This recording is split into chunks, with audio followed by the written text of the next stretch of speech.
እንኳን ለብርሃነ ልደቱ በሰላምና በሕይወት በጤና አደረሳችሁ።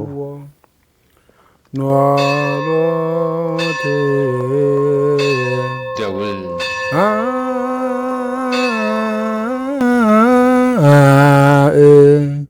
ኮት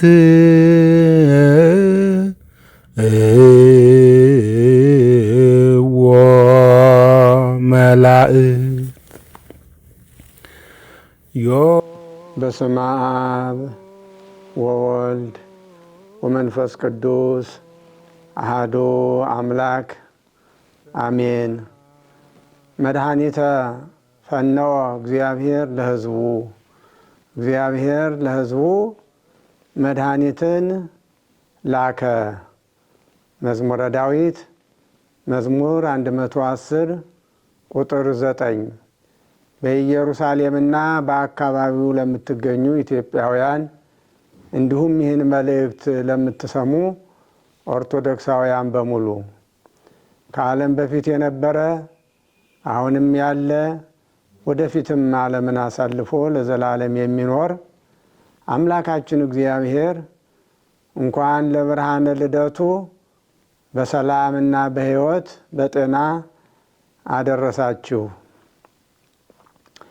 የሁሉ አባት አዳም ሕገ እግዚአብሔርን ባለመጠበቁ ምክንያት ክብሩን አጥቶ ርስቱን ተነጥቆ በመንጸፈ ደይን ወድቆ በእግረ አጋንንት ተጠቅጥቆ አዝኖና ተክዞ መድኃኒት በሌለው የኃጢአት በሽታ እርሱና ልጆቹ ተይዘው ለ5500 ዘመን ሲኖሩ በየዘመኑና በየጊዜው የተነሱ ነቢያትም ፈኑ ብርሃነከ ወጽድቀከ አንሳይለከ ወነአ አድህነነ ፈኑ ወዴከ ማርያም ኖላዊሆሙ ለእስራኤል አጽም እያሉ በአንድነት ወደ እግዚአብሔር ይጸልዩ ይጮኹ ይለምኑም ነበር።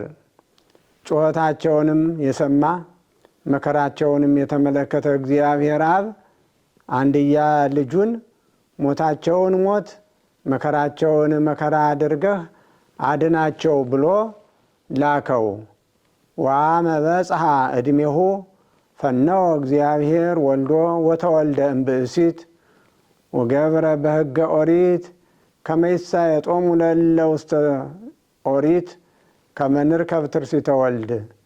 ነገር ግን ቀጠሮው በደረሰ ጊዜ እግዚአብሔር ልጁን ላከ፣ ከሴትም ተወለደ፣ የኦሪትንም ሕግ ፈጸመ።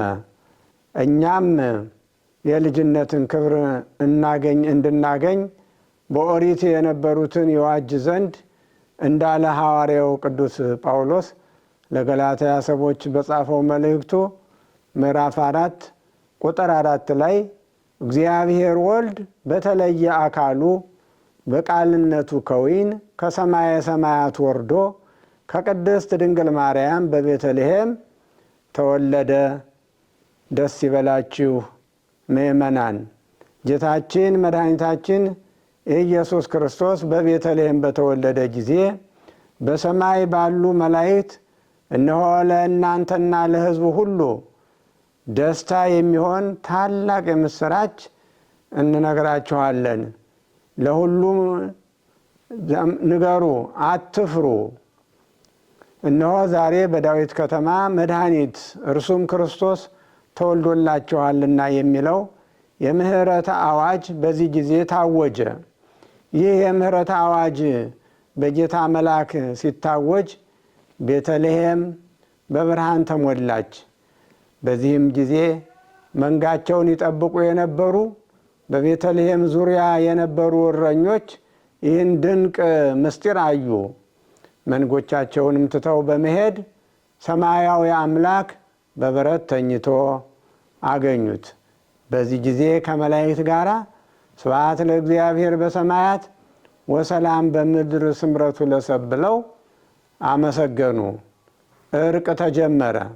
የተወደዳችሁ ምእመናንና ምእመናት መልአኩ ቅዱስ ገብርኤል እመቤታችን ቅድስት ድንግል ማርያምን ባበሰራት ጊዜ እነሆ ትጸንሻለሽ፣ ወልድንም ትወልጃለሽ፣ ስሙንም ኢየሱስ ትይዋለሽ ተብሎ በተነገረው ቃል መሰረት መድኃኒት ክርስቶስ መድኃኒት ለሌለው በሽታ መድኃኒት ይሆን ዘንድ በቤተልሔም ተወለደልን።